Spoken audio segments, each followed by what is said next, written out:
Noon vanished last night. As she slept, I was monitoring her ultradian sleep cycle. There was no REM-NREM oscillation. Instead, involuntary spasms grew progressively worse. As I was about to wake Noon, her body evanesced for a split instant, then returned, calm as can be. Lacking sleep, I can't be sure I wasn't hallucinating. Yet the image of her sheets deflating is imprinted upon my mind. After yesterday's session, no less, when she claimed to hear this. The faraway drift near. Tread long, then sink deep. Two flows from one, and here is whole again. A coincidence? Or synchronicity? Oh, is that bloody moth again?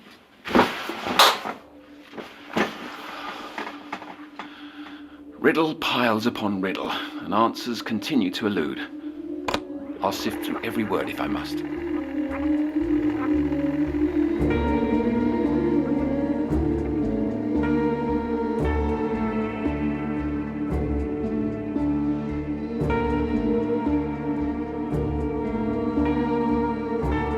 You're listening to The Sounds of Nightmares, an audio fiction series from the world of Little Nightmares.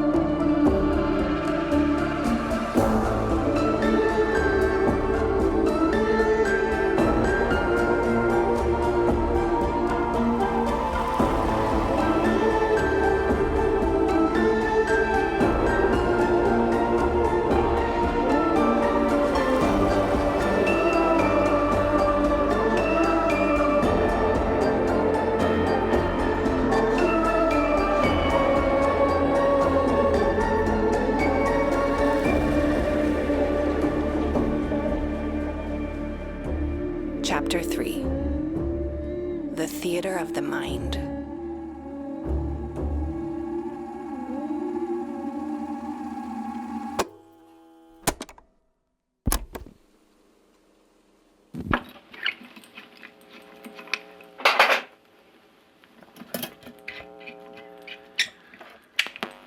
It's clear.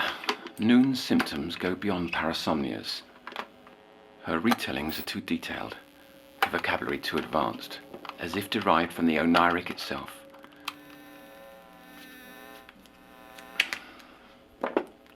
However, what I find impossible to believe is that Noon's seen who you saw, Cece.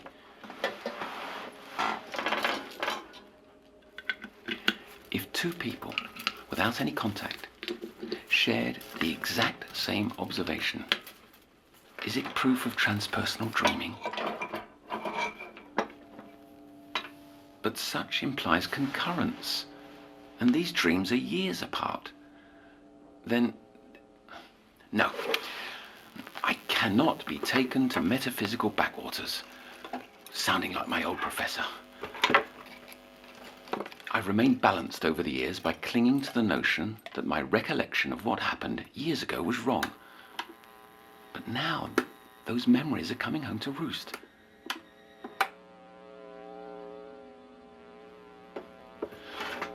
Before I began at the CPI, I promised to finish this apparatus. I let it fall away, convinced that attempting it was fool's work.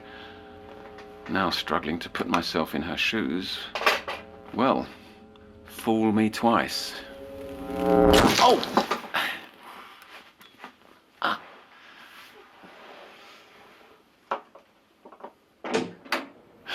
Noon. You're meant to wait outside. What are you working on?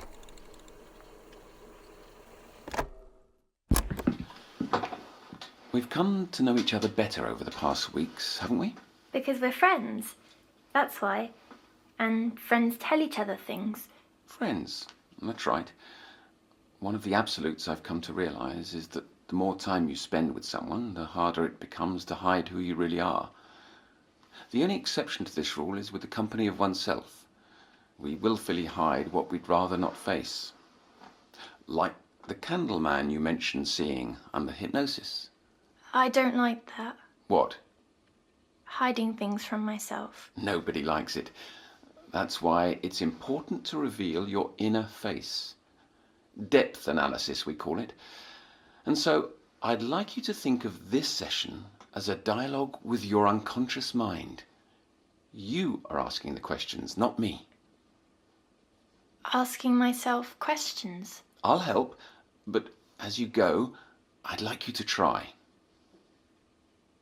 So, this candleman, did you see him again? I did. And what was this meeting like? He was much clearer. Not just him. Everything about it. My nightmare. Elaborate, please. Was it worse? More vivid? What's it like? As if I'm watching a film that I'm also the star of. And when I woke, it was here, in the copy. That felt more like the dream. More palpable. The candleman... I can't talk about him without the rest. If this is an interview with myself, may I begin where I want? Of course. Let your imagination run. But don't be afraid to interact with the dream. This is an important step in our process, the dialogue. Bring together the divided parts of yourself. The mirror. Pardon? The one off your shelf. If I meant to speak to myself, well... Patients aren't meant to have mirrors, but here you are, my bright girl. Begin as you please.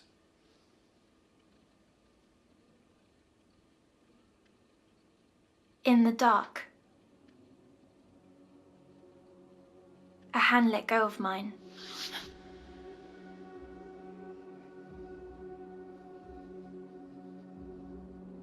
Opening my eyes, I lay on hot concrete, staring up at a sky with no sun. And before me was endless grey, broken by yellow lines of paint all the way to the horizon. Standing in that car park, I heard a silence, so silent my own heartbeat was a marching drum in comparison. It was followed by a loneliness so lonely I could hardly bear it. I had to turn away. Behind me, I was glad to see a building, a shopping mall, so large I felt half my normal size.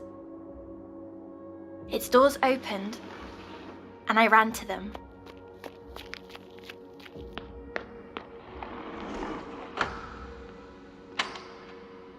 Inside the promenade, the lights flicked on, one by one, greeting me as the PA speakers came alive with music. It had been ages since I'd visited a shopping centre. I didn't know where to start. You saw no need to find an exit right away? I felt like I was in good hands. But many shops were closed, though. There were no doors and no displays in the windows. Or there must have been a private entrance because I could see shadows beyond the glass. After passing by several shops this way, I grew disappointed, but that's when a cowboy's voice came over the speaker. Sale at Jujubee's Toys. Dolls, games, puzzles and more. Ground floor by the fountain. I could see that fountain in front of me, and on the other side was a bright green storefront with bubbles floating out the entrance.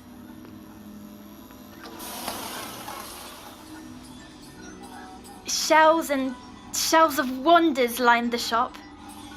The toys on the first shelf were very old, but deeper shelves held the same toys I had back home, and deeper ones held exactly those I'd wished for, even little Lottie Potty.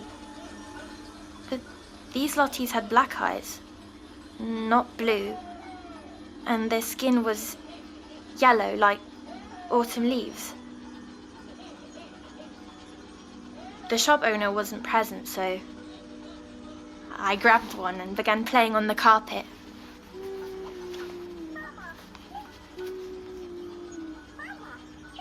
But it didn't take long for me to grow bored. That was the first time I felt too old for dolls.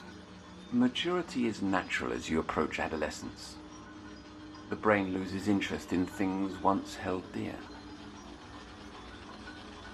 The idea of growing up made me sad. And as if reacting, Lottie's dress became wet. The doll was doing as its name said, but the liquid was dark and thick. I put her down to find something else, but the choices were almost too many. Towering shelves extending deep in the gloom of the impossibly long shop. I settled on the games section, but most were meant for two. Suddenly, a staticky whisper said, "I'll play with you." I thought it was the shopkeeper, but nobody was around. My eyes fell upon a jewelry making kit with a red necklace on the cover. I took the box back to where I left Lottie, only she was gone. The shelf above, where the other dolls had been, was completely empty too. I wanted to make the jewellery, I really did, but I felt weird, so I put it down. Then the PA crackled, a woman's voice this time. "Jujubee's Toys is now closing." The lights shut off, bubbles stopped, and the last thing I saw before exiting was the train set crashing to a stop.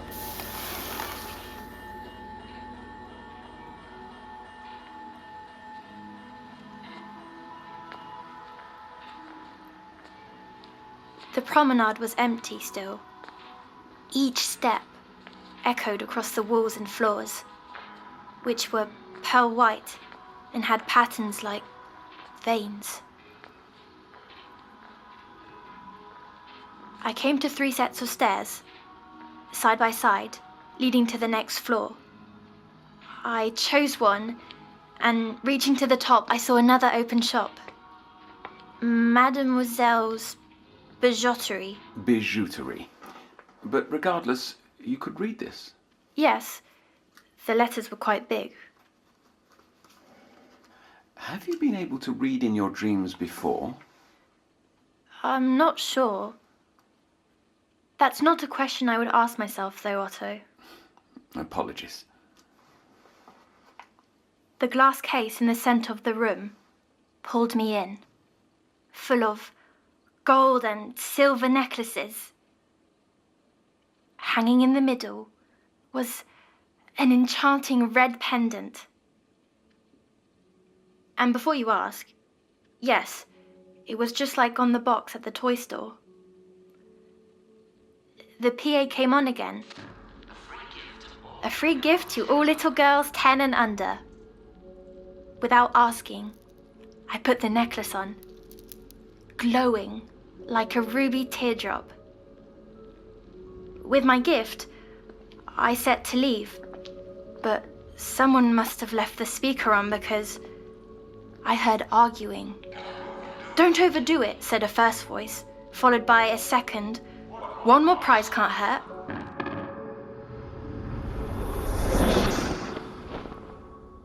From the back room, a rack of dresses rolled out, all exactly my size.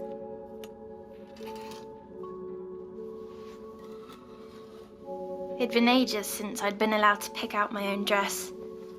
The telly people chose them for me. These ones were very pretty, with lace and bows and stitching, but one... It was the plaid dress I wore the day I arrived at the copy. How could my dress be here? Your real life doesn't often mix into your dreams, Noon. Why now? Pardon? I'm asking myself questions. Well, the only explanation is that they could see inside my head. I'm not sure that's logical. Let me finish, please. You'll see. Back out on the promenade, the shop gates began to slam shut. I was worried the mall was closing, but on the floor above, a set of spinning bright lights came on. The music stopped and the PA crackled with a sing-songy voice. Showtime's patrons! Our daily motion picture will begin shortly. Hot popcorn's popping and the seats await in the playhouse. The rest of the mall went dark, making the lights more enticing to follow. The lobby was red from floor to ceiling. Buckets of popcorn overflowed on the concession stand. I grabbed one and hurried to push open the huge golden doors leading into the theatre. Red velvet seats went for rows and rows, full of people. A spotlight hit the stage, illuminating an organ. But there was no organ player, only tall curtains swaying in some breeze. I tiptoed down the aisle and sat centered with the screen. The chair seemed to hug me, and the room felt dark as the first buttery bit hit my tongue. Without adverts or introduction, the film began. Images of trees on fire and white hooves galloping. I recognized the picture instantly because I'd seen it 100 times. The healing horn. Only the scenes were out of order. And the unicorn. Her horn was misshapen, like a rotten tree branch. The evil prince's face too was wrong. Feeling out of place, I looked around. The audience, I realized was not people, but mannequins. All of a sudden, a familiar scent entered the dream. Ocean. I was no longer alone. The dusty projector light made it difficult to suss, but a few seats over was the Candleman. His eyes and mouth were deep black pits inside a mess like a wet gunny sack, sagging down the floor. Without turning, he spoke. What? What did he say? It was like a voice underwater. The words could hardly escape the folds of skin. He repeated them to me. The faraway drifts near. Tread long, then sink deep. Two flows from one, and here is whole again. And then? What else? Here, here, here. He just repeated over and over. There must be more. Try. Interact with the dream. There was no more. Ask who he is. Ask what he wants. It doesn't work that way. You were right there. Don't tell me you did nothing. Not a damn thing. Stop! I'm beginning to doubt you've seen this Candleman. Perhaps you've invented the whole story. Please stop my head!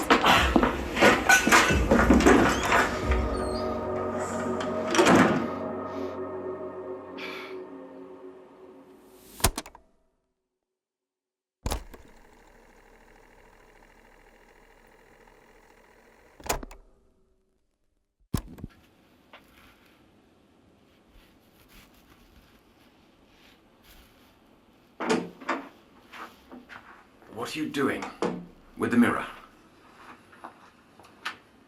You're up to something, but we'll let it slide. I know girls like you. You're upset with me, aren't you? Here, a pill for your headache. Earlier, that was awfully... That was not how friends act. Sleep has evaded me too. I've grown worried, trying to... Please forgive me. I'd very much like to hear the rest. I won't interrupt. You have my word. Fine. So, you were in this theatre with him? All kinds of pictures flashed on the screen. And then he was gone, leaving me alone again. Or so I thought.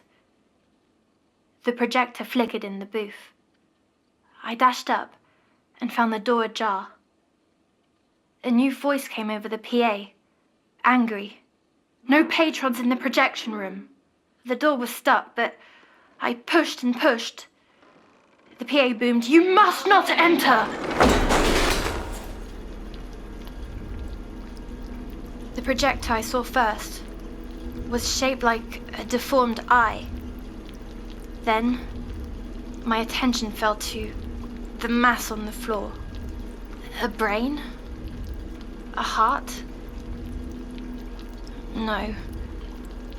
Its muscles pumped and pumped, and its tubes ran into the walls. The voice came both from inside the room and over the PA. Happy day, no one. Happy day, no one. It knew my real nickname. The ones kids at school scribbled all over my books. How? Because it was in my head. I asked, You're the one who's been talking. All those voices. Then, I saw countless film cans around the room and understood. It was so alone, it took to imitating. Then it said, "Are you going to leave, like all the others?" I managed a yes. The thing began pulsing and, upset, it sort of cried out. So many, they take what they want and go, or get snatched away or worse. It paused, then went on. Whatever you desire, it's yours. But I didn't want anything from it. The PL belted, "The pendant! You wanted that!" The pulsing worsened until another voice came within the first. "You've driven another away." I felt bad for it. Or them. This place had been warped by pain and wanted so badly to keep me. Even the walls began throbbing. What could I do? I ran down the stairs out of the theatre.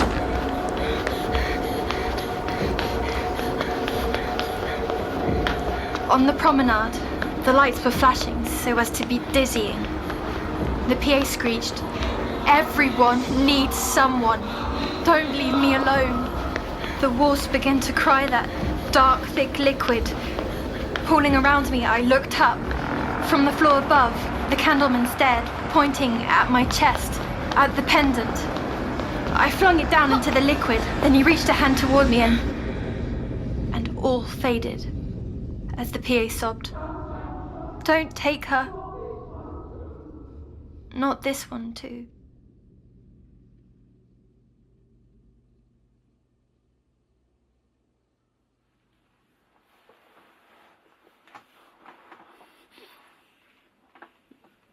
There was, excuse me, a curious phrase, warped by pain. Is that how you feel sometimes? Noon, are you still angry with me? Or distracted by the mirror? Behind my ear, there's a sore. Is that why you wanted the mirror all along? It's like the ones I used to get. I need to see it. Nothing's there. It's red because you've been picking at it.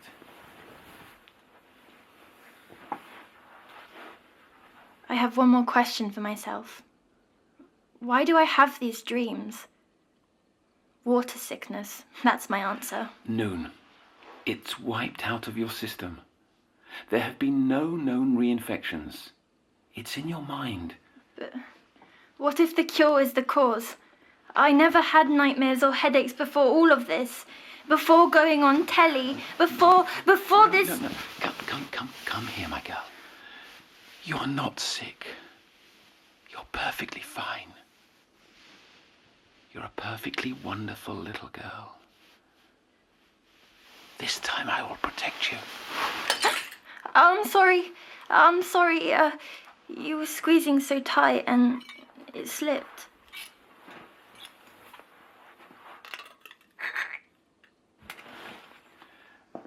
You ask why you dream. The truth? Nobody knows.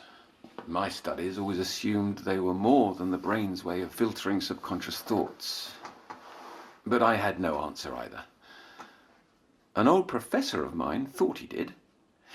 He believed dreams came from an ever-shifting plane, a quiddity of consciousness. Quiddity. Quiddity, the essence of a thing. In this case, a semi-tangible plane outside the mind.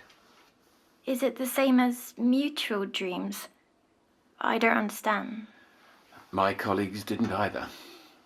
I flip-flopped over the years, but I figured it was impossible to prove. Will I ever get rid of them then?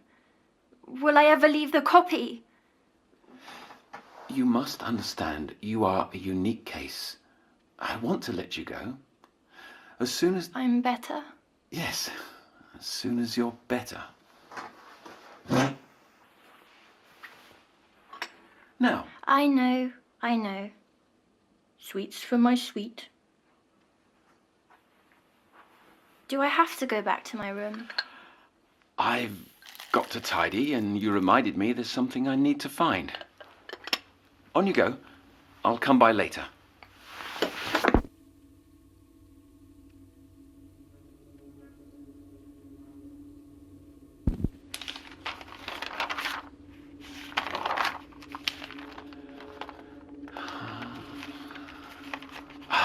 I found it. The paper that stained my professor's career. Kept it all these years, hoping and dreading there was truth in these words. We know now that there is no center to the universe. Previously, we thought it was the sun. Before that, we thought it was the earth. Our species always insists that ours is the quintessence of experience. Yet scientific observation proves our folly ad nauseum. If geocentrism took centuries to disprove, the question is not if, but when the same will happen to reality itself. That which we are equipped to perceive may not be the only world, let alone the predominant one.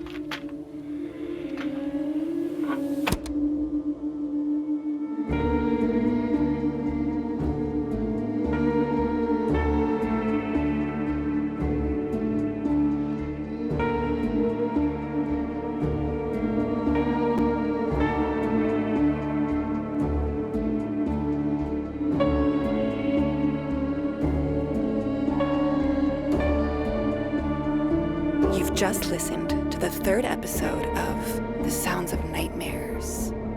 This episode was written by Lonnie Nadler and based on the original idea of Adrienne Barrientos. Our showrunner is Lonnie Nadler, and the series is directed by Thomas Joses. Noon is played by Amy Purshouse, and Otto by Kester Lovelace. Music created by Tobias Libya and Thomas Joses. Production supervised by Alizé Debar and Lucille Rousseau-Garcia. This series is based on Little Nightmares from Bandai Namco Europe.